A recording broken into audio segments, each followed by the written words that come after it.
Good morning. I'm Frank Lang, happy member of the Golden Gate Center for Spiritual Living. Welcome. It's my pleasure to say good morning and welcome to you. Please now take a moment and turn off your cell phones. Very important. And then say hello to your neighbors.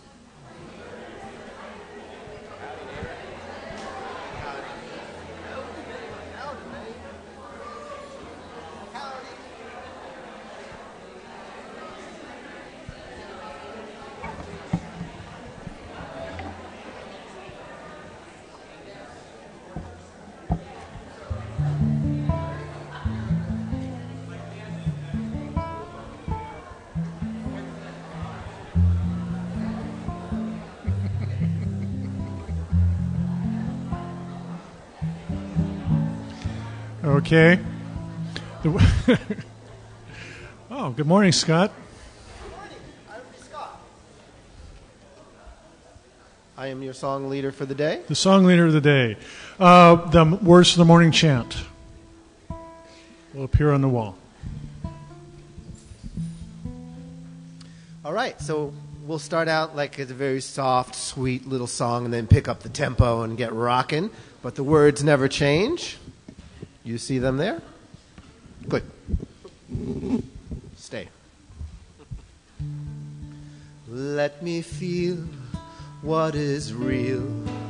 Let me heal what is not. Let me live every moment coming straight from the heart. Let me feel what is real. Let me live what is not. Let me live every moment coming straight from the heart. Let me feel what is real. Let me heal what is not. Let me live every moment coming straight from the heart. Let me feel what is real. Let me heal what is not. Let me live every moment coming straight from the heart. Let me feel what is real. Let me heal what is not. Let's stand up. Let me live every moment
And that is the perfect chant for today. We did not rehearse this, but you will see how perfect it is. Good morning, beloveds. I'm Reverend Karyl Huntley. Welcome to the Sunday after Easter. So those little presents that you got, they were sort of they were going to be for Easter, but then they kind of got to be for today. And if you don't have your little peanut butter cup, and you'll find out where those came from in just a moment, but they're just for you, a present for springtime. Please turn within.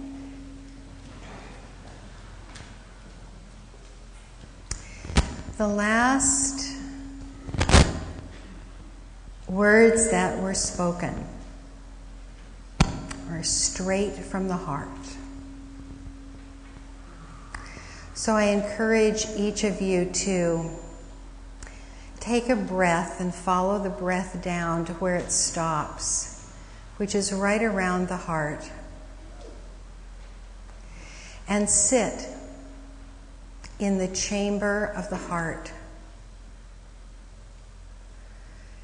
As I go there, I realize that as I look out, all I see is God. All I feel is God. The infinite presence as the form and the formless, the infinite presence in all time and space, the infinite glue that connects me to everyone and everything. It is that which enlivens me. It is my very life. And as it is my very life, I know it is the life of each person here. And as each person sits in their heart, looking out at the divine essence of God through open heart and closed eyes, I simply declare that anything that is up for healing today, feeling and healing, presents itself in a beautiful, soft way so that every person is open and available for that next step in consciousness. That has already been prayed into this morning, that each person here is available for that next step on their life path. And so as I hope each person agrees with that, says, me too, I hold it for myself, I hold it for each person here, I hold it for each person who is watching on the web. Together we take a mighty step in divine evolution today. And so I give my thanks for the way this prayer is answered perfectly for each one, and releasing it now into the law. I know it is good and done, and so it is. Amen. So good morning once again. Our guest is also family, Scott Calixtine Grace. You have another wonderful poem that Dr. Seuss left for us, right? Yes, he does. And I just wanted to tell you that he has a table right behind here, as the musicians do when they present. And he has a book that is just wonderful. It's a love story, and there is a CD in it with 17 songs, and he's got CDs and everything. So please visit the Scott Mall after the service. Please welcome Scott Grace.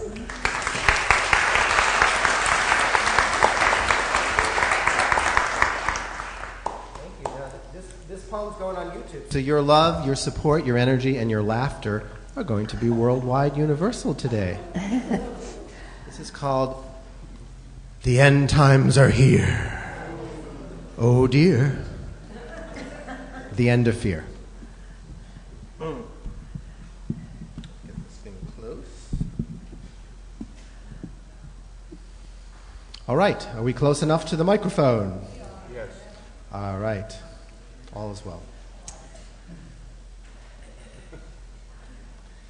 Gather, my friends, 'cause the end times are near. Not the end of the world, but the end of your fear. So turn off the lights. Make it dark now, I dare ya.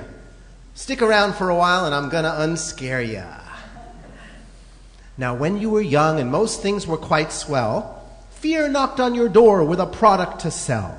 And like most good salesmen, he cast quite a spell while selling insurance called All Is Not Well. Now, All Is Not Well came in its own case. The case that there's danger all over the place. And after you bought it, your All Is Not Well, you felt it your duty to share and to tell. So mouth to mouth was how fear procreated, with no YouTube or Facebook to disseminate it. Fear soon went viral all over the globe, using old-time religion to dispense and promote. Because fear knew the way to get globally big was to drive a false wedge between God and his kids. And that's how he came to be so domineering, by replacing God-loving with, "You must be God-fearing." Then fear and religion began co-creating and cooked up a symbol of fear they called Satan. As if infinite love had a worthy opponent with pitchfork in hand who could strike any moment. The concept was great for maintaining control, making people behave as if they're on parole. Because when God-fearing people are scared for their souls, they put much more silver and gold in the bowls. So business was booming and fear kept on spreading, and fear loved the credit the devil was getting, because fear itself likes to stay hidden from view and play hide and seek in its host, which is you. "I'm not afraid, I'm just angry," it shouts. "I've been mistreated and need to speak out. I'm not afraid, I'm upset and I'm caring." There's so many disguises that fear enjoys wearing. He's proud of his wardrobe because he designed it. Though he wouldn't admit it, fear's quite clothes-minded. So he doesn't realize that he's often dressed funny, wearing layers of worry, looking like a stress bunny. And when you're not looking, he dresses you too, in stress bunny outfits that don't become you. Because when you wear worry, it wears tight and stiff, from statically clinging to imagined what-ifs.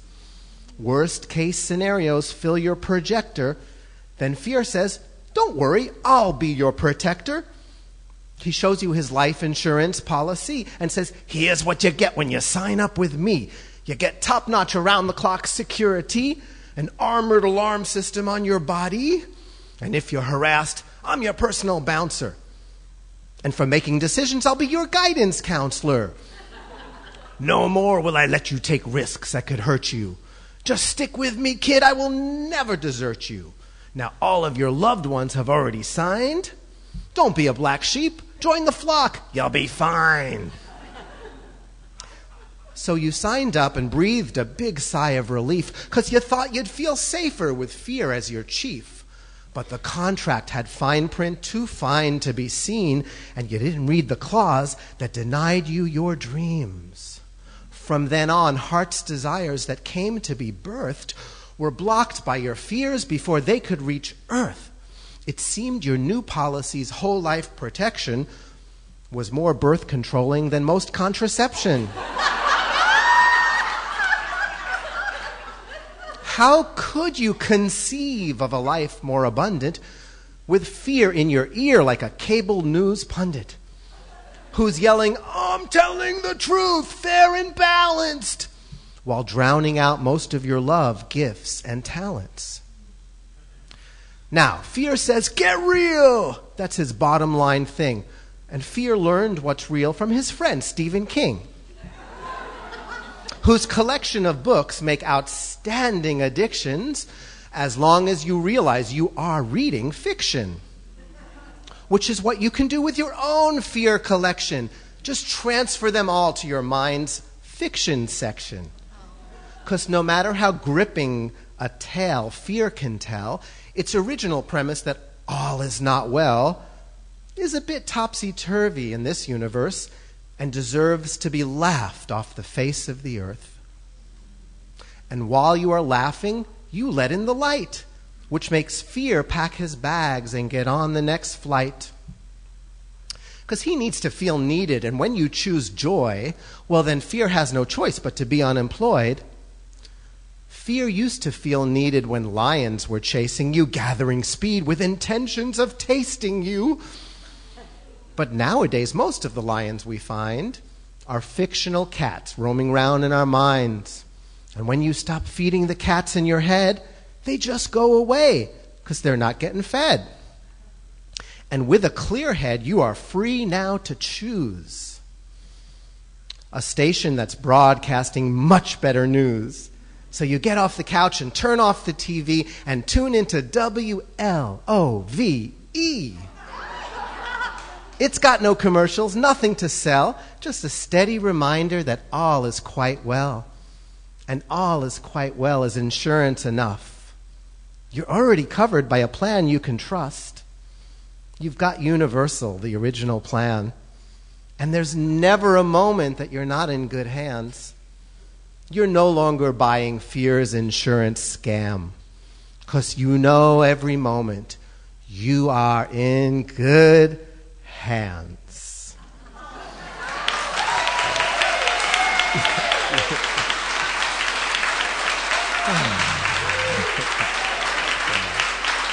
Thank you so much.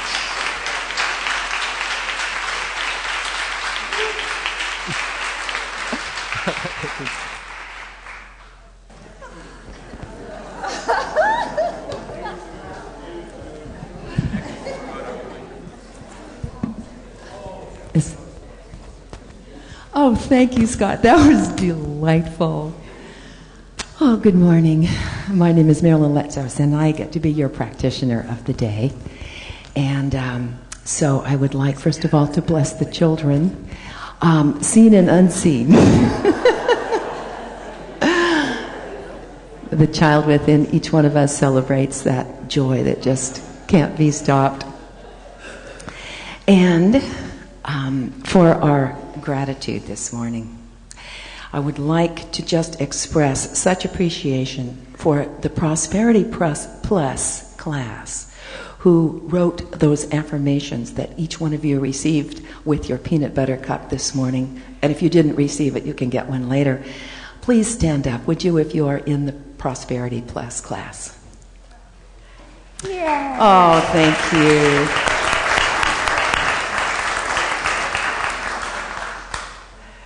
And if you haven't checked out the spring classes, please do so. We have a really exciting combination of classes. Janet Ryan's visioning class will start on May 7th. It's 8 weeks.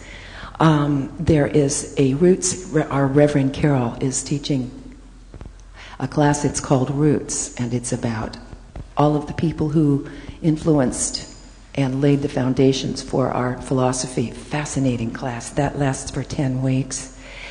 It starts on May 3rd. And then there's a really interesting class, new class being taught by Posey Lyon called What About Me? Learning to love ourselves first so that we may then love straight from the heart authentically. This is a 6-week class as well. Details are in your bulletin. You can sign up at the education table and ask questions if you have any. We have an amazing speaker coming on the 29th of April, which is the week after next. His name is Peter Canova. He's a scholar and an author, and he brings together quantum physics, ancient Gnostics, Bible history, divine feminine, all the things we love. So don't miss Sunday the 29th. He wrote a book called Pope Annalisa, and it's in today at the bookstore, so you can pick up your copy after service. Next week, I get to teach this class that's called Quick Start that I do periodically. This will be the last one for quite a while. It's designed for newcomers. It's a 1-afternoon class. It'll take place next Sunday after service from 12:30 to 3:30. And if you haven't experienced this, if you haven't taken any classes yet, I really invite you to come because it gives, then you can really appreciate so much more all the things that we are saying here at Sunday service, and start to learn to start using the tools of science of mind right away. That's next Sunday. So please do sign up for that. It's important to sign up. You can sign up at the education table. You can sign up at the newcomers table. And speaking of newcomers, we have new member festivities starting on the 15th of April. If you think that this might be your spiritual home and you are not yet a member, you can talk to Carolina. Would you please stand up, Carolina? Oh, she's going to. Excuse me. Great. Sorry.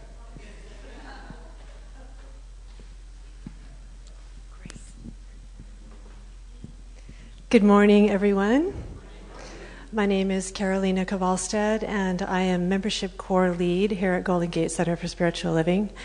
And if you feel home here, if you feel connected to the people that you speak with, and if you feel like our community nourishes you, then I invite you to come today to explore membership. We have a new member orientation today at 12:30 at the offices, and that'll give you an opportunity to speak with Rev. Karyl and hear what our philosophy can do further for you. In addition, I have a gratitude that I would like to express today. Mary Cosgrove, will you stand up, honey? Mary Cosgrove is my team co-captain and does an incredible amount for Golden Gate. And I love her. She essentially has been instrumental in our Facebook presences, in Meetup.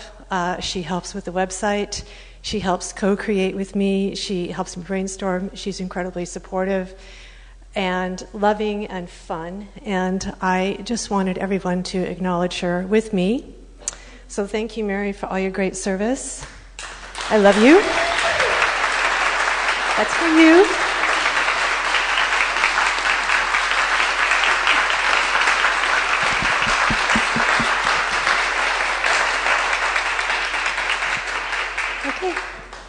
Thank you.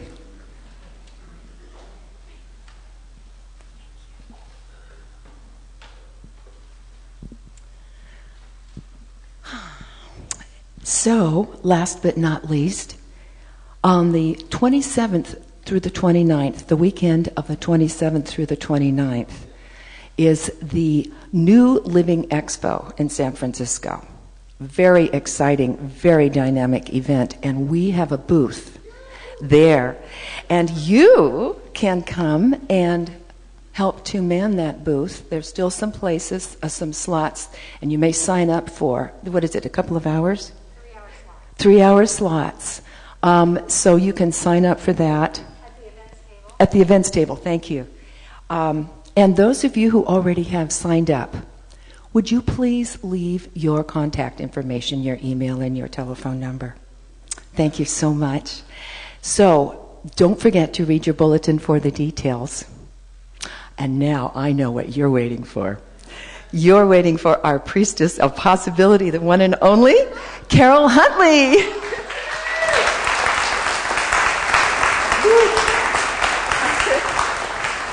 Oh, thank you. So many wonderful things happening.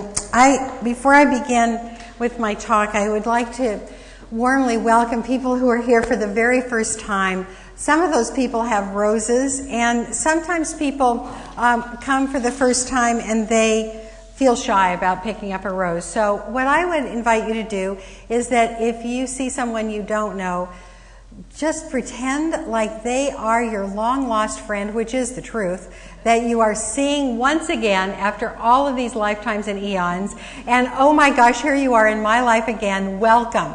That's what I think of each one of you that I don't know well. I'm so happy that you're here. So this morning I want you to just acknowledge this beautiful altar. Galia Magdalena just came back from Hawaii, can you tell? And we've got all the wonderful orchids and this little book about the smiling swan.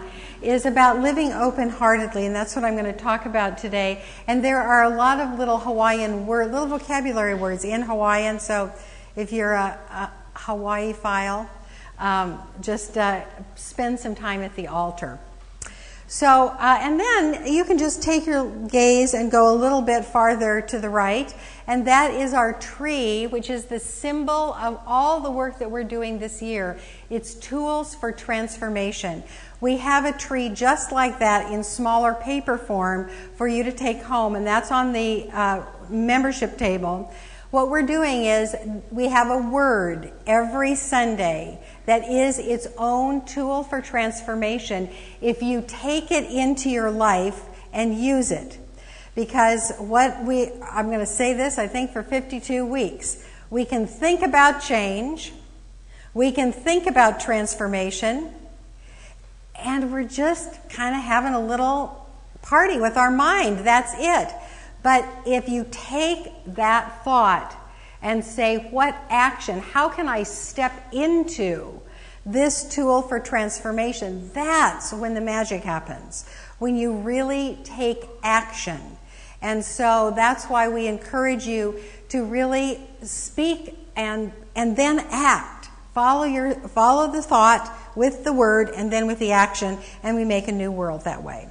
So our theme for April comes from this little book, which we're also using throughout the year, Living in Gratitude by Angeles Arian. The book study is ready for April if you are a part of our book study groups. And the theme for April are two words taken together that we don't hear very often in this denomination, but they're really powerful. And the words are mercy and atonement. Those are the words for April. Taken together, those words exemplify establishing or reestablishing right relationship. When we atone, it's like we've misjudged someone, we have done some unskilled behavior, and when we make up for it, when we atone for that, we get back into right relationship with our friend. And so mercy and atonement help us to get into right relationship with each other, with our source, with our good, and everything. In this chapter, she writes, during this month, our gratitude work is to expose the states of ungratefulness we harbor within ourselves. We may long have practiced turning from them, reluctant to recognize such qualities within ourselves, but now they are calling for healing so that we may restore balance to our relationships with others and with ourselves.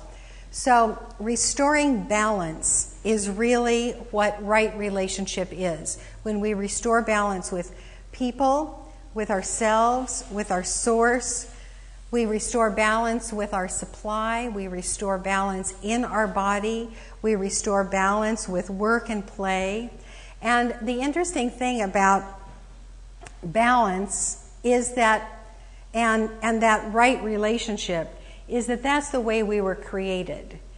It's actually much easier to stay in right relationship or get back in right relationship rather than to say estranged, because it's our natural state to be in right relationship. We have to work pretty hard to be estranged.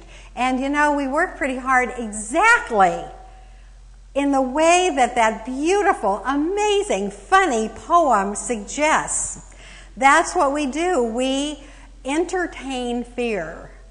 And that just completely gets us right out of right relationship. So when we look at nature, and I love to look at nature because that's such a great kind of example of natural consciousness. When we look at the consciousness of irises, the irises are coming up in my yard right now. And my roses are almost ready to open. I've got, this time of year, I look at which bloom in my yard is going to come first. And, some days it looks like this color, this rose, it's called 4th of July. I think it's going to be 4th of July this year. Little bit more color in the bud than pearlescence, so I'm thinking it's going to be the 4th of July. But the roses are in right relationship with the season with the angle of the sun. The irises are in right relationship with the season and the angle of the sun. The lilac are coming in, and that's the nature is in right relationship with itself and with the environment, right? Can you kind of go with me on that? So it is our natural state to be in right relationship. And actually I've been really looking in the Gospel according to Thomas, because I quoted him on Easter Sunday too. Thomas is not in the obviously the Bible that we think of as the Bible. It's Matthew, Mark, Luke, and John are the Gospels, but there were other Gospels that were written, and they were taught by the Gnostics. And that speaker that we're having at the end of the month, Peter Canova, is a Gnostic expert. So I've been trying to kind of catch up with him. Kind of think about what he thinks about. So I've been reading the Gospel of Thomas, and this comes from that Gospel. Remember, I'm talking about nature is in right relationship and knows how to do that. Jesus said, "Learn the meaning of the creation which surrounds you, and you will perceive the mysteries hidden from your sight.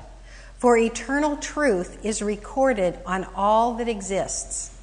I tell you the truth when I say that there is nothing hidden which will not be revealed to the person who can read the creation of the Elohim." And so that's what we're doing. We're reading the creation and knowing that right relationship is natural for us. If we are not in right relationship with each other, with our supply, with our body, with God, it's not the world who has shifted. It is us. We have shifted. And we have put something in the way of right relationship. So in the textbook, Ernest Holmes puts it this way: Jesus implies a power which can and will look for those who harmonize with and believe in it. But we must first abide in the Spirit of truth. And what is the Spirit of truth other than that we live in conscious unity with good and do harm to no one? Goodness is natural, is what he writes. And so the first premise of the morning is that right relationship with all things is our natural state. The second premise of the morning comes from my good friend Albert Einstein. I love this, and anybody who's been around me for a while has heard this one. But someone went up to Einstein and said, "What do we know for sure? You know, you're the most amazing scientist that we have. What's really so? What do we know for sure?" So Einstein said, "Something is moving." So that's the next premise. First of all, that right relationship is natural. And then that movement is natural. So the natural state of things is in a flowing, in a movement. There was one line in that poem about being tight. You know, when we're in fear, we're tight and we're not moving. So when you think about water flowing, it's clean, good, healthy water. When you think of blood flowing, it's clean, good, healthy blood. We don't want any of those little things that stand in the way of the blood flowing in our blood vessels. When ideas are flowing, we're flexible and we have new ideas come in and we kind of can think freely and our mind is not tight. And then when our life is flowing, we're all about change. We just finished a change class, and life is about change. And so if we're trying to grab a hold and not make things shift, that's not the right relationship of things. Even movements that have solidarity as one of their themes, like "we shall not be moved," even those movements are about positive change. So action is involved in movement. That's why I keep telling you, you're not going to transform until you take new action. So when natural processes are stopped or halted or held back, we have the experience of ill health, decay, suffering, And the opposite of that is the healed state. And so the word today is healing. Do we have that up there already? Okay. So healing is the natural state. So my title today is Open Heart, Healed Heart. Because when our heart is open, then we can have that flowing in our life. And since the heart is really the seat of all creative work, when our heart is open and when we have emotions and feelings, and I'm going to go into some of these things, flow through us, then we have a greater opportunity of moving to the healed state physically, emotionally, spiritually, socially, economically, any way you want to look at it. So, in the gratitude book, she writes, "Whenever we find our heart closed, we are being shown the root of our suffering. Whenever we are closed-hearted, we are holding on to grudges, resentments, and old disappointments, and all of the things that Scott talked about in the poem." Now, I'm going to go into some of these things that some of us do to keep our heart closed.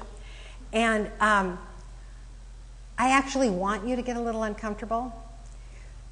When I was a high school teacher in a previous life, I taught a course on American humor. And actually, Dr. Seuss was a part of that course. Now, humor is a very complex experience in our life. And one of the things that it does is that it lets off steam for things that really make us uncomfortable. So we were so in love with Scott's song, and it was so funny.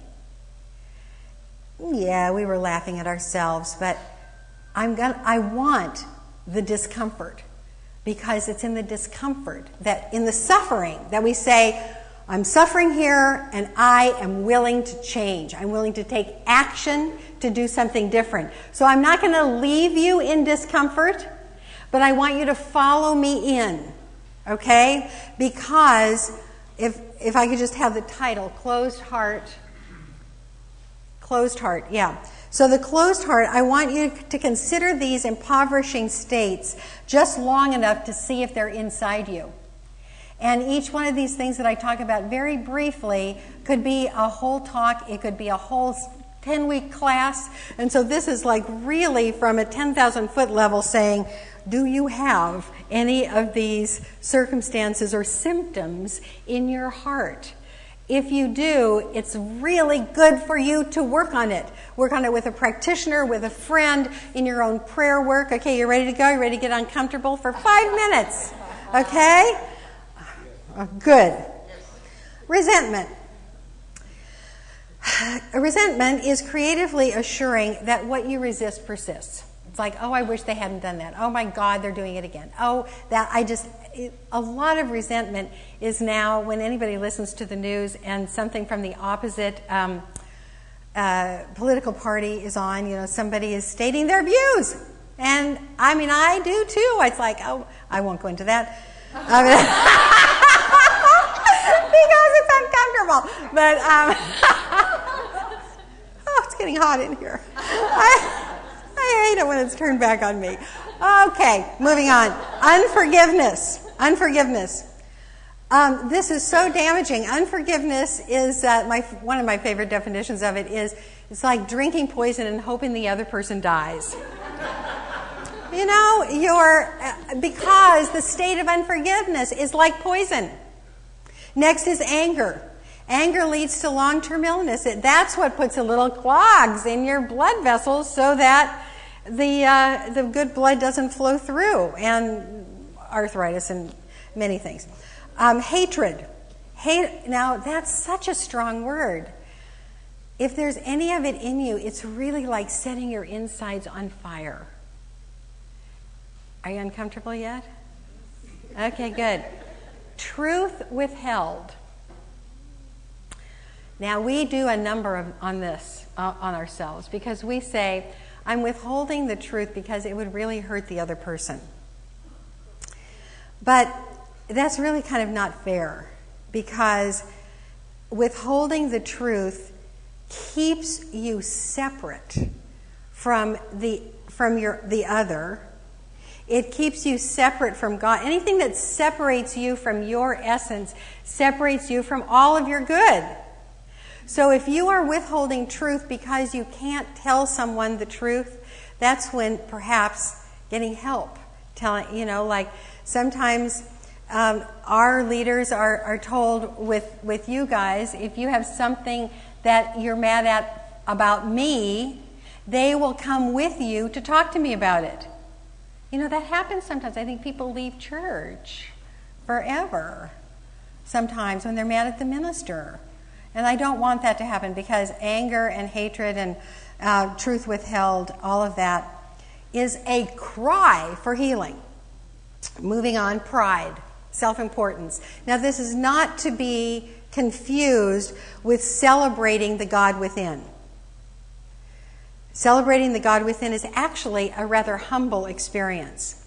But pride and self-importance and narcissism is putting yourself ahead of others, putting me in front of the line because I'm afraid nobody else will. And people don't recognize me for the greatness that I am, so I have to say it to everybody. Anybody uncomfortable with that? Well, moving on to comparisons. Comparisons show a lack of self-love.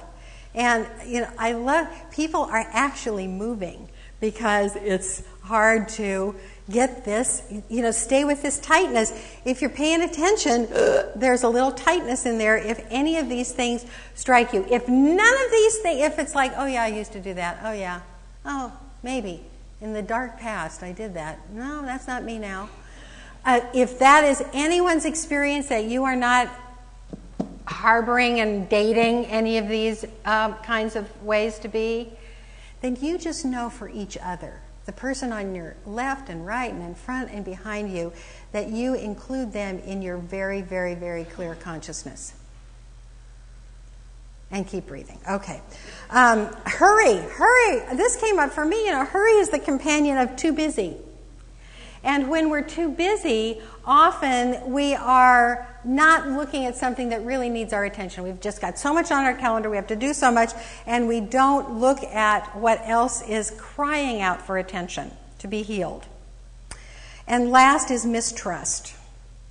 Mistrust is the belief that actually something could go wrong in God's universe. Whew. Okay. Now these are complex. And if you have any questions, if something like that, if something has been triggered in you, please see a practitioner on this, because this is not the truth of your being. These are rocks that you have been putting in your river. These are blocks that you have been putting in your life.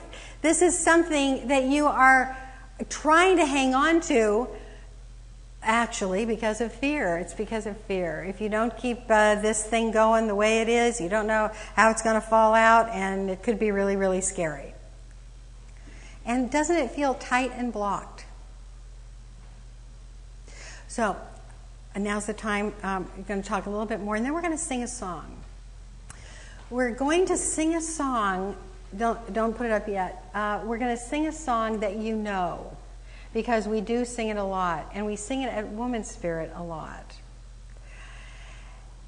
It's actually a song that the ancient midwives sang, and now you can put it up. I am opening up in sweet surrender. That was the song that the midwives sang to the women in labor. Now, all of us sing this song because if there are blocks in what wants to be birthed through us, and what's that line about birth in your poem? There's something about birth, and I thought, there it is. He's doing my talk, but we all birth new things into the world. Now, mothers have the glorious experience of having the actual thing move through us. But we all have ideas, move through us into manifestation. And birthing wants to happen in an open, loose, wonderful way with no obstructions. And so we're going to sing this song for the birth that wants to happen through you, knowing that for centuries and generations, this song has created opening. And those blocks that we just talked about can be dissolved simply by opening.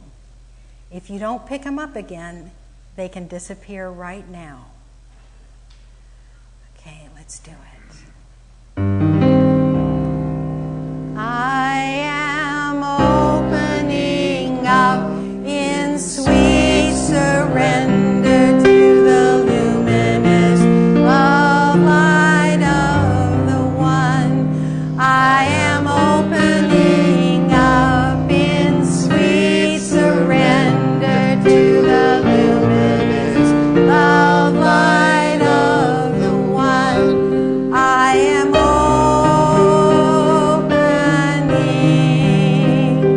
I am opening. I am opening. I am opening once more. I am opening up in sweet surrender to the luminous love light of the one. I am opening up in sweet surrender to the luminous love light of the one. I am opening. I am opening.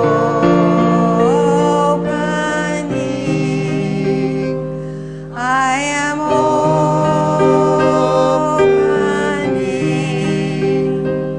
I am opening.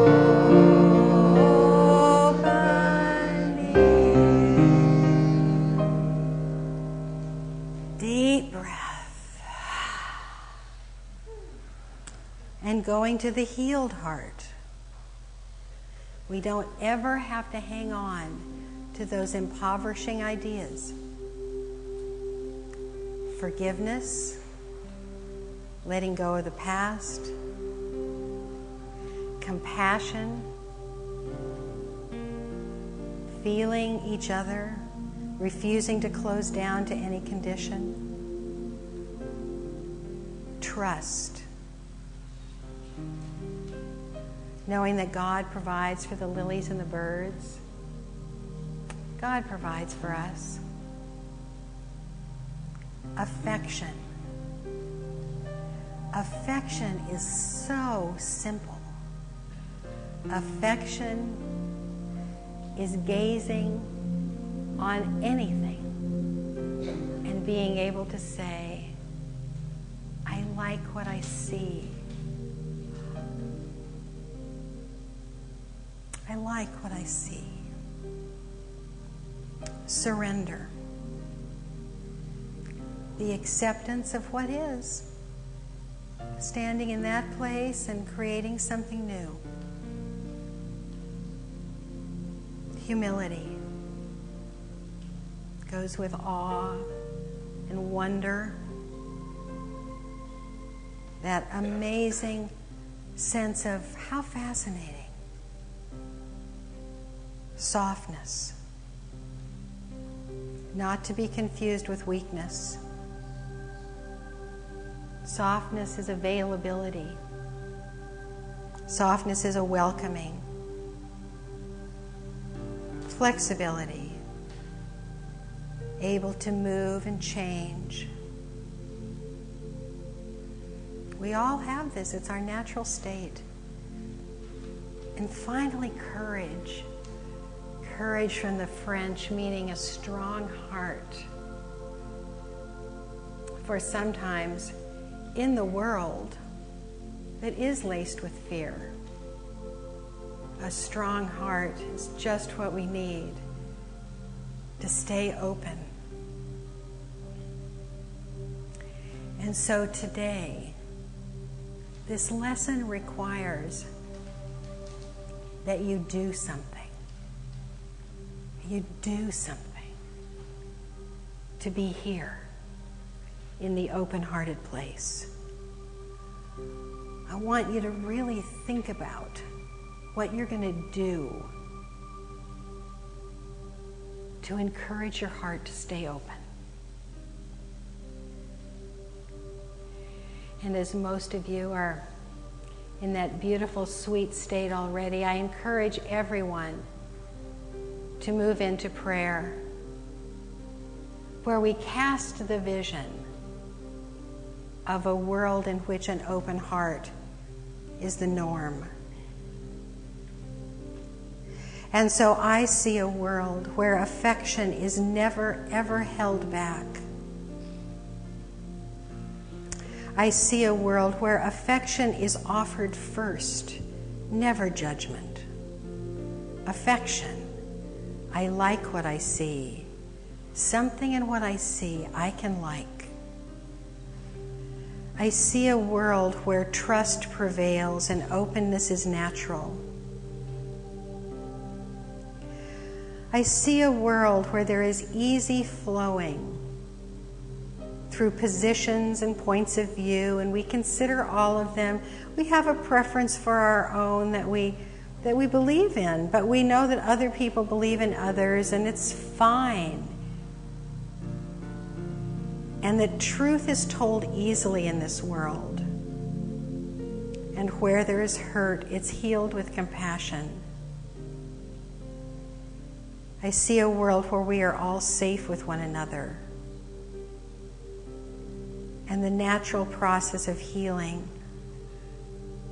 is just an open system where God works and healing happens, and it happens everywhere. And the natural healed state is what we're used to. We keep creating it for our children, our children's children. And the world changes. And so it is.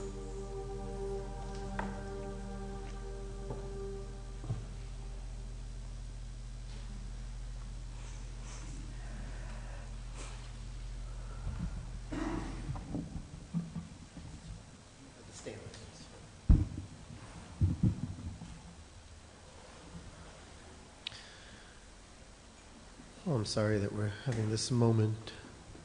I could just go up there. Yeah. Okay.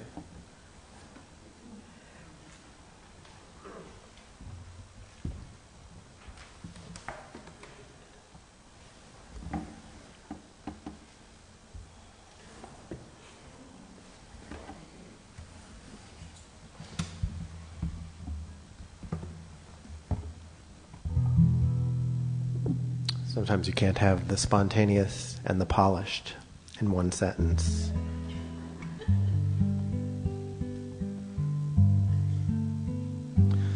It's our natural state to successfully relate. So if a relationship is out of whack, mercy and atonement are what gets us back. Something is always moving. Albert Einstein did the proving. So if your life movement feels constipated, opening your heart will emancipate it.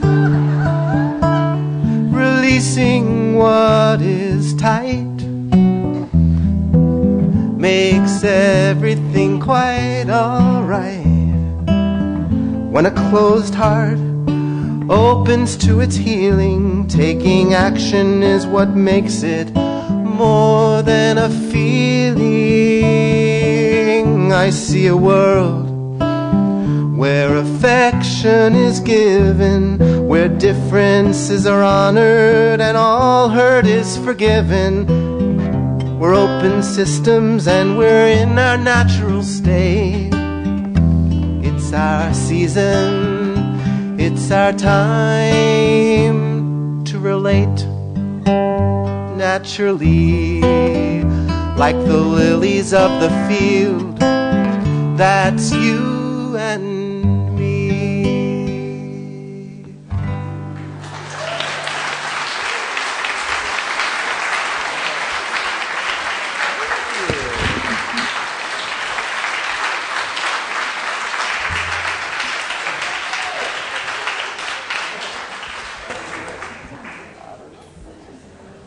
So for those of you that don't know Scott and love him like most of us do, he writes that in the minute.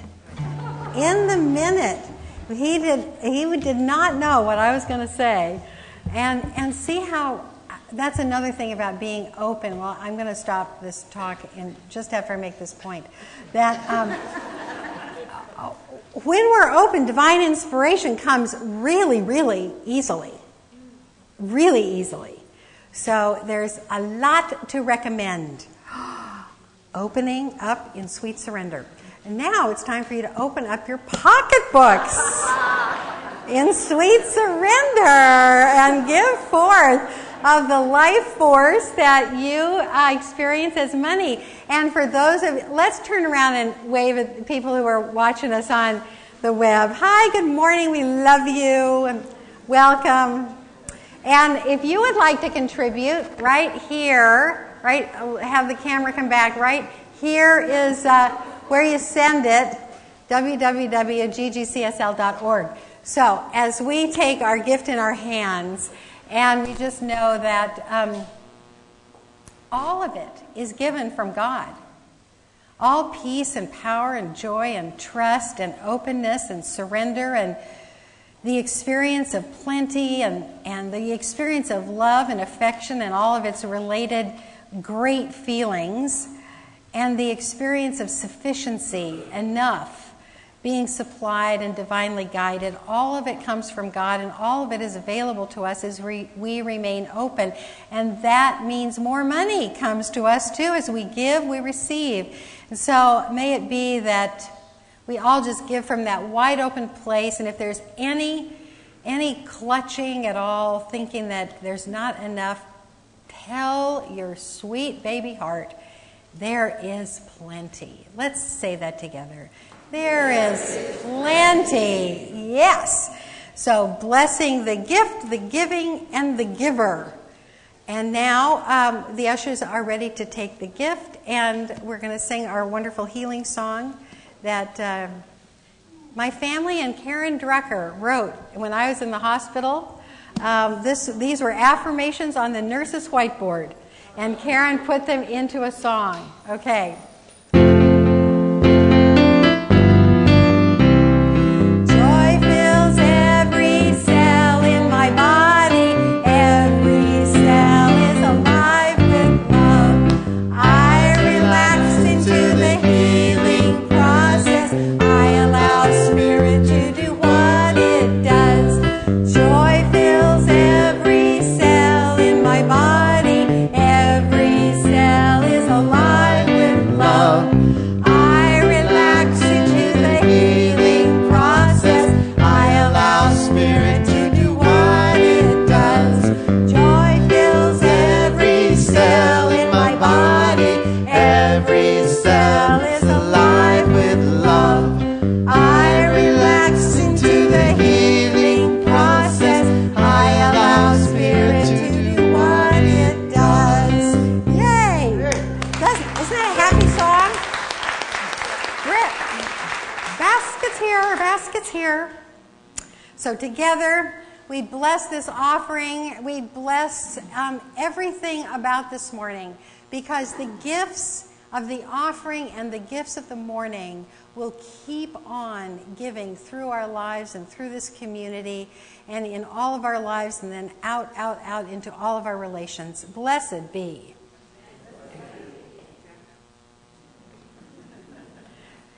So we're just about ready to come to a close today. Remember that You can get the tree over there on the Welcome Newcomers table, along with newcomer or membership forms, if you would like. Come to the membership meeting today if you are thinking maybe membership is for you. The practitioners who can come forward now, if any of this stuff, that tightness is still there, they can pray it away for you. Please sign up for shifts for the New Living Expo if you can. Classes are over here. Bookstore is full of great new buys for spring. And then we have coffee and goodies and hugs galore. And the Scott Grace Mall. So if Marilyn would please come up and pray us out. Come next week. Reverend Lloyd will be the speaker next week. Yay.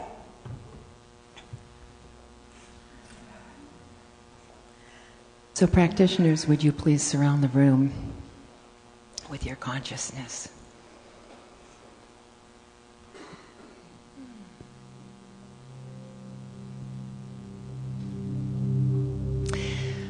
And so I invite you to come within. From the world of effects, turn within to the world of cause. And there, I open to that one great life, to that sublime awareness of the presence of the infinite source of all that is, right here, right now. And as I open to this power, I feel the abundance, the love that never fails, and peace that cannot be perturbed, joy that needs no reason, power. It's all here. It's all been given. And there is more than enough of all of this good for everyone to have all that they could imagine and even more, and more to share when we remember that each person, each one of us is part of this power, is God expressing in each one of us a different flavor. And that each person is a river that flows straight from the heart of the infinite.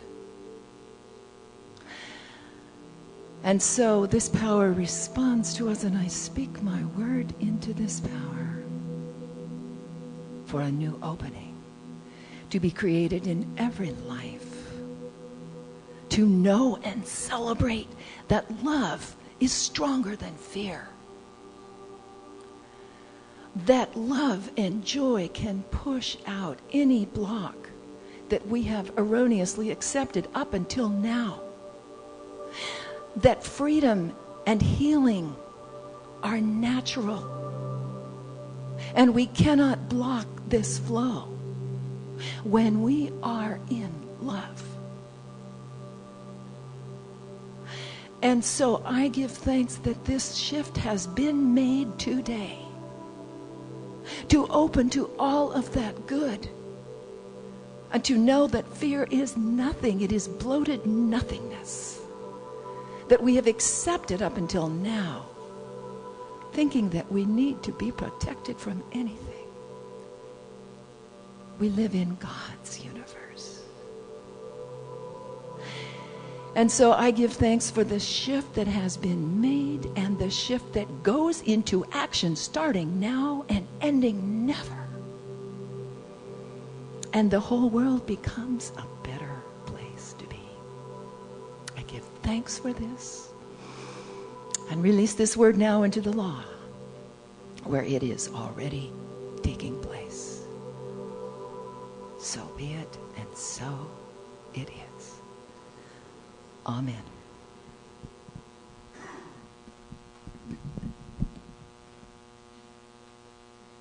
Now I'll ask all of you to stand for our affirmations, and that's going to show up right here, and our closing song. There we go.